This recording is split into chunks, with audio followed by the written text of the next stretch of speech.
పల్నాడు జిల్లా నర్సారావుపేట మాజీ MLA Gopireddy శ్రీనివాసరెడ్డిపై case నమోదైంది.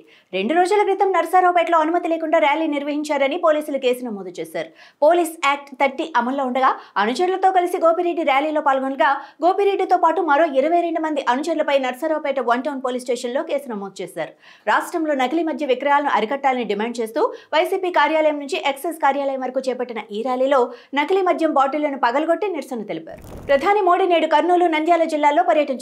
ఢిల్లీ నుంచి ఓరోకల్ విమానాశ్రయం చేరుకుని అక్కడి నుంచి ప్రత్యేక హెలికాప్టర్లో శ్రీశైలం చేరుకుంటారు. జ్యోతిలింగం, శక్తిపీఠం క్షేత్రాలను దర్శించుకుంటారు. మల్లికార్జున స్వామి, భ్రమరాంబికాదేవికి ప్రత్యేక పూజలు నిర్వహిస్తారు. అనంతరం శివాజీ స్ఫూర్తి కేంద్రాన్ని సందర్శిస్తారు. శ్రీశైలంలోని ఘంటామఠంలో పురావస్తు శాఖ ప్రదర్శించిన 21 సెట్ల తామ్ర శాసనాలను, 53 రాగి రేకులను, నాణాలను తిలకిస్తారు. ఆ తర్వాత ప్రత్యేక హెలికాప్టర్లో కర్నూలు నగర శివార్న ఓరోకల్ మండలం నన్నూరు టోల్ ప్లాజా దగ్గర రాగమయూరి గ్రీన్ హిల్స్ కు చేరుకుంటారు.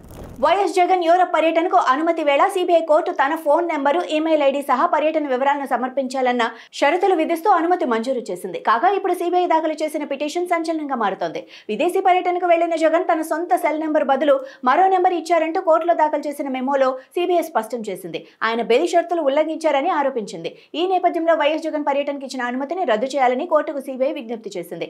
అందుకు కౌంటర్ దాఖలు చేయాలని జగన్ తరపు న్యాయవాదికి సిబిఐ కోర్టు ఆదేశించింది.